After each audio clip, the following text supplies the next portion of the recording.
Let us pray. O God, your word is a lamp to our feet and a light to our path. Give us grace to receive your truth in faith and in love. Amen.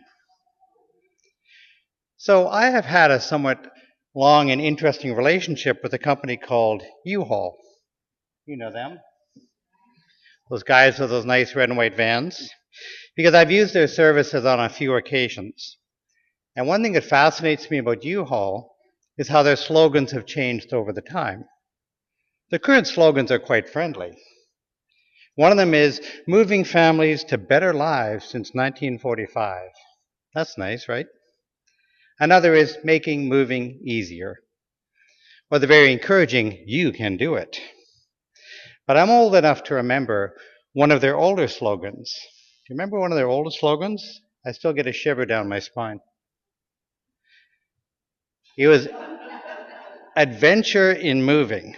And it looks like that particular vehicle has had quite a few adventures. But I remember the slogan because I've moved enough times myself that I know that adventure is perhaps something you don't really want when you move.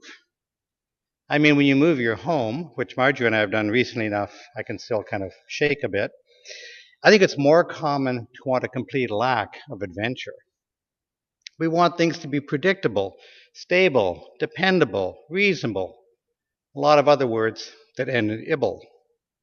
I think wanting an adventure when you move, to me, makes about as much sense as wanting an adventure when you visit your dentist, right? Sometimes we don't want adventure. We want boring.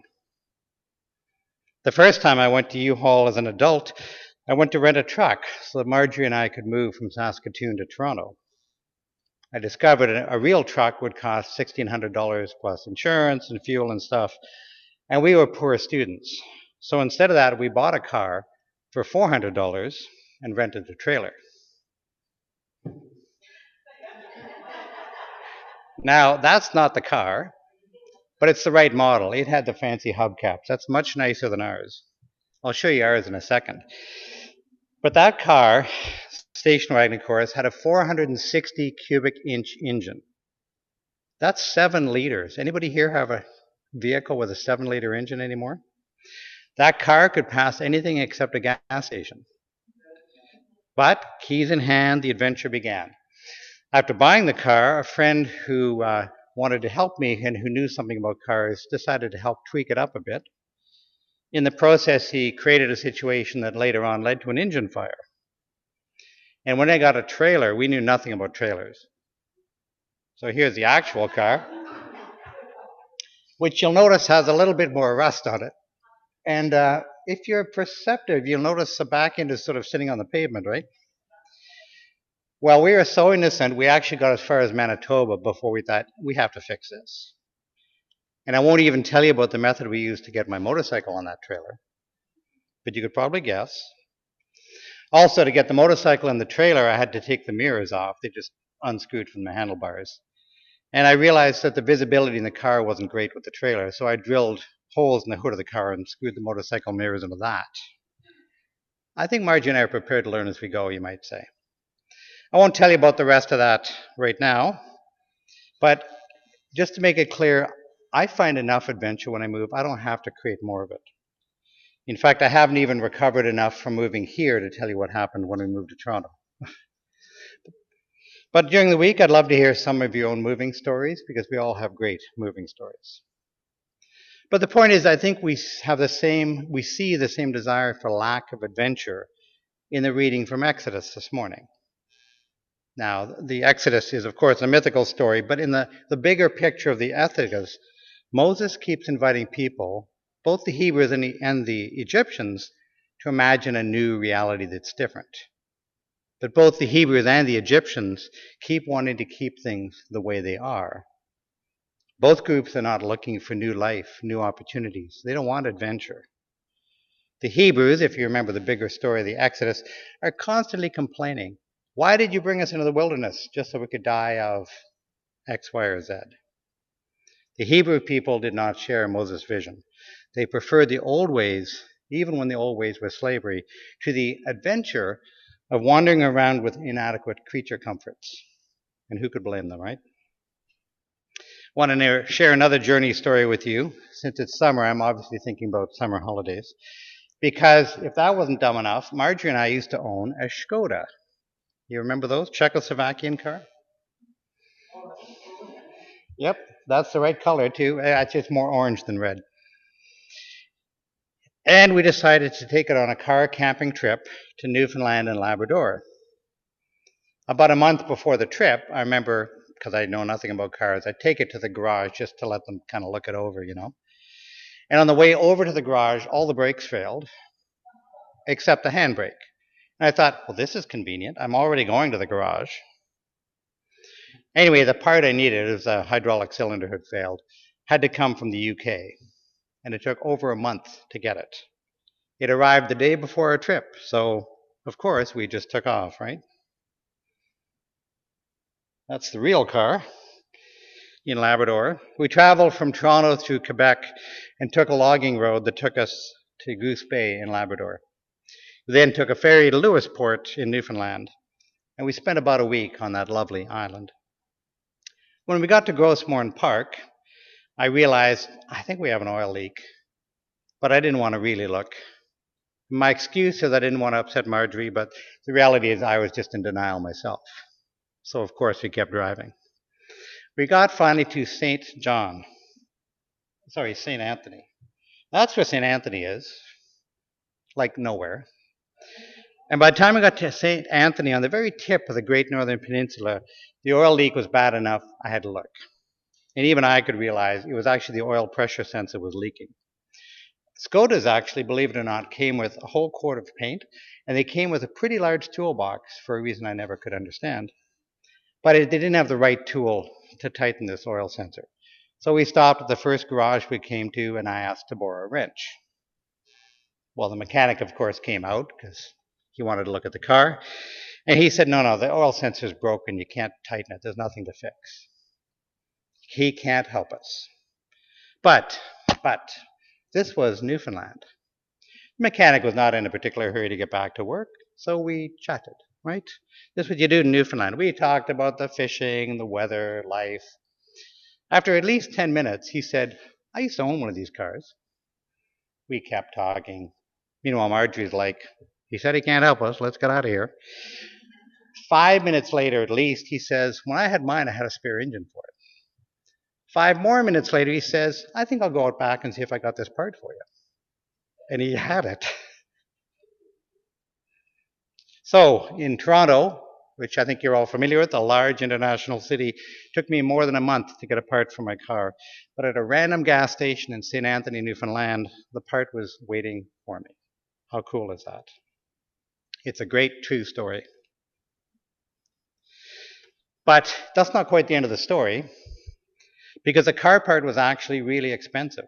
Now, not in a financial sense. I still remember he said, well, let me see if it fits, and he put it on. And then he said, well, now that it's on your car, I can't charge you very much. So he charged me $5 or something. But it was expensive in that the car part came in the cost of us being vulnerable, us being open to great possibilities or failure. Our openness to spending time chatting to a mechanic after he said he couldn't help us. And to be honest, our openness to taking a long trip through remote regions of Canada in, let's just call it a questionable vehicle. Our willingness to drive for virtually 2 days on abandoned logging roads.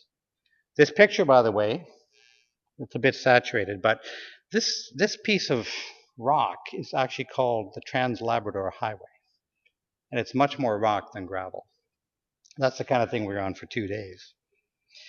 And so when Marjorie and I finally decided to replace the Skoda, we bought a brand new Toyota Corolla, which at the time was the symbol of dependability and reliability. We decided that for cars anyway, you know what, maybe dependability is better than vulnerability. That story always reminds me of a scene from the 1990 movie Total Recall. Forget most of it, but Total Recall is a movie depicting a time in the near future when humans have the technology to implant memories into people's minds without you knowing that it's been implanted. So you can get a memory of something that didn't happen to you. And to quote from the salesperson, your brain will not know the difference. It'll feel like a real memory. A really cool market for this technology is vacation memories. You can buy memories of a vacation without the hassle of taking a trip. And think about it for a minute. Think of every trip you've ever been on. At the end of it, all you have are your memories, right? So what if you just got the memories in the first place? And you can buy souvenirs. And imagine how well that technology would have sold during the pandemic. That would have been a real winner. Anyway, in the movie, the salesperson says, well, we have great products. Because he points out that if you buy their memories, the vacation memories are perfect weather, He says, quote, a real holiday is a pain. You get lost luggage, lousy weather, crooked taxi drivers. But when you travel with us, meaning when you buy our memories, everything is perfect. But of course, the memories are perfect because they're not real. A journey can only be perfect if it's not real. If a journey is real, then we have to be vulnerable. We have to be open to the possibilities of lost luggage, lousy weather, crooked taxi drivers, and finding Skoda parts in St. Anthony, Newfoundland. In the movie, one of the points of the movie, the hero struggles with his identity, because if he's wondering if his memories are real, then he has to wonder who he actually is. And the biblical story of Jesus wandering the wilderness amidst temptation is really about his identity. Jesus went into the wilderness, as Marjorie read, to spend time alone with herself and discover who he was more clearly. And in the story, the devil appears and actually helps Jesus with his project, although we don't usually read it that way. We often say Jesus was tempted by the devil, okay? But another way to read the story is that the devil offered images to Jesus of who he could be, and Jesus rejected those images, as Jesus himself was figuring out who he wanted to be. For example, when the devil challenged Jesus to turn stones into bread, the real challenge, I think, was to Jesus' identity. The devil challenged Jesus to consider being a baker. But more than that, like a magic baker. Because if you could turn stones into bread, you could feed the whole world, right? And given the number of people on this planet currently malnourished, that doesn't sound terrible, does it? The idea had merit. Feeding the world is not a bad mission. The temptation for Jesus to become a miracle worker who would feed the masses must have been at least somewhat attractive to Jesus. But Jesus is not a baker. Nothing wrong with baking bread, nothing wrong with feeding the world, but that was not who Jesus was. So in the story, the devil helps Jesus understand his own ministry. Now, I hope by now you're starting to wonder if my brain is just on holidays. I mean, what's the connection between identity and journey anyway? Maybe you've decided since it's summer, my mind has already slipped off into holiday travel. And obviously, you'd be at least partially right. But journeys are also a great chance to think about identity. Even summer holidays. Deciding where you want to go on holidays and how you want to get there says a lot about you and who you are, and it says something about who you're not as well. And so this brings me, perhaps clumsily, to the point of this reflection. Because whether or not you're traveling on a journey this summer, or indeed this fall, when some of you take off and abandon me, and I'm going to cry, the reality is life itself is, of course, a journey. And how we engage in that journey says a lot about who we are. And that is true for us as individual people, as well as us as a congregation. So I want to ask, because it's summer, and you don't have to give me an answer till maybe the fall, but what journey are we on here as a congregation? I mean, I assume we're interested in growing the church, so that means reaching out to others where they're at. It means caring about ourselves as well as the wider community. It means reaching out. Okay, but what does that actually look like here at Chapel in the Park United Church? And I really do want to hear from all of you, although as I said, maybe take the summer off. I'd love to know what visions you have for where our current journey might take us here. Where do you want to go? Please don't tell me now, because my brain's on holidays. Enjoy your summer. But in September, we will definitely be discussing more deeply where we are and where we're going. And of course, reach out anytime. I'm joking about don't tell me now. My own sense of this, having been here 8 months, is we're actually really well positioned here. Thorncliffe Park is a type of community, I think, that needs a church like us. But we still have to put some effort into figuring out what our community needs that intersects with our own passions. And just to leave you with a slight visual on this, often if you think of the needs of a community and our own passions, we have to find where those intersect. And then that's where we put our energy. You'll share a brief story. In a previous church, somebody came up to me and said she really cared about the opioids crisis. I thought, cool. And I said, well, should we go downtown and talk to some people? Oh, no, I don't want to go downtown. Okay, do you want me to find some people currently afflicted up here? Oh, I don't want to talk to anyone taking drugs. It's like, so, but I wasn't even trying to be critical. It's like, well, let's not do that. That's not where the passion is. We'll find something else, not so threatening. It's about finding where our own passion intersects with the needs of this community. And we're truly blessed here. I mean, for one thing, we have TNO and other agencies. TNO covers many of the basic needs for the new people who come to the area. And thank God for that. Because I don't think we have the people power in this congregation or the resources to tackle big practical problems like helping people get employment and stuff or running a food bank. So it's great that those supports are already here. We don't have to do that kind of thing. Which leaves space for us, the church, to fill other needs. Needs that do not require money and a lot of energy. Perhaps spiritual needs, perhaps emotional needs. Perhaps simply helping people feel connected. Perhaps simply helping people experience a sense of belonging, caring, love. I mean, we can do that, right? And we can start by simply being honest about ourselves and our own needs. Because our deepest needs, personally, will likely overlap with the deepest needs of other people right around here. Are you looking for peace? Are you struggling with loneliness? What are your own deepest needs? Because whatever your needs, you are not alone. And as we journey together, we can build together a place of belonging, love, and care. We can build a place called home. I want to close with a quote from an unknown source. The future is not some place we are going, but a place that we are creating. And the path to that place is not something we find, but rather something we create ourselves. And the activity of making those paths changes both the maker and the destination. So back to the title, are we there yet? Of course not. But it's not about the destination. I think you knew that already. It's about the journey. And I'm still delighted to be on this journey here with you all.